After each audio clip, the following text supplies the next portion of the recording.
బాధితులకు అండగా నిలవాలని పునరావాస కేంద్రాలు ఏర్పాటు చేసింది అప్పటి ప్రభుత్వం. అన్ని సదుపాయాలు ఏర్పాటు చేసినా బాధితులు మాత్రం ముంపు ప్రాంతాల్లోనే ఎందుకుంటున్నారు? దశాబ్దం క్రితం నిర్మించిన భవనాలు ఇప్పుడు ఎలా ఉన్నాయి? పులిచింతల పునరావాస కేంద్రం పరిస్థితి ఎలా ఉంది? Let's watch. సూర్యాపేట జిల్లా చింతలపాలెం మండలంలో నిర్మించిన పులిచింతల ప్రాజెక్టు కారణంగా మఠంపల్లి మండలంలోని మట్టపల్లి గ్రామం పాక్షికంగా ముంపుకు గురైంది.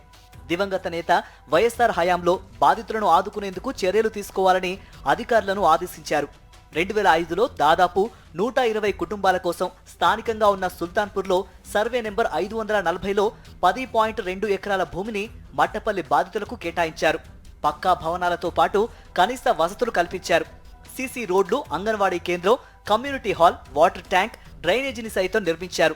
మరోవైపు విద్యుత్ సదుపాయాన్ని ఏర్పాటు చేశారు. ముంపునకు గురవుతున్న బాధితులకు ఇళ్ల పట్టాలను పంపిణీ చేసింది అప్పటి ప్రభుత్వం. బాధితులు వివిధ కారణాలతో వారికి కేటాయించిన ప్రాంతానికి రావడానికి సుముఖంగా లేకపోవడంతో దశాబ్ద కాలంగా అక్కడ నిర్మానుష్యంగా మారింది. అన్ని వసతులతో నిర్మించిన భవనాలు సైతం ప్రస్తుతం శిథిలావస్థకు చేరుకున్నాయి. మరోవైపు సీసీ రోడ్ల చుట్టుప్రక్కల మొత్తం కంప చెట్లు మొలవడంతో ఓ చిన్న సైజు అడవిని తలపిస్తోంది. ఇక భవనాలు అసాంఘిక కార్యకలాపాలకు అడ్డాగా మారుతున్నాయి.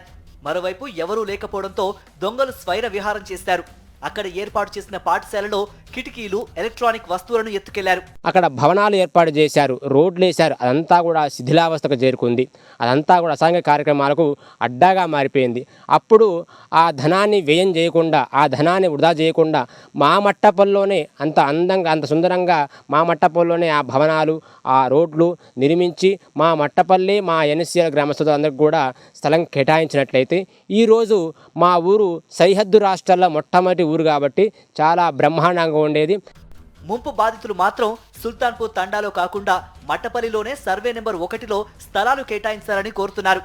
సుల్తాన్పూర్లో ఏర్పాటు చేసిన వసతులన్నీ మట్టపల్లిలోనే ఏర్పాటు చేసి నిర్వాసితులను ఆదుకోవాలని డిమాండ్ చేస్తున్నారు. మరి ఈ వ్యవహారంలో ప్రభుత్వం ఎలాంటి నిర్ణయం తీసుకుంటుందో వేచి చూడాలి.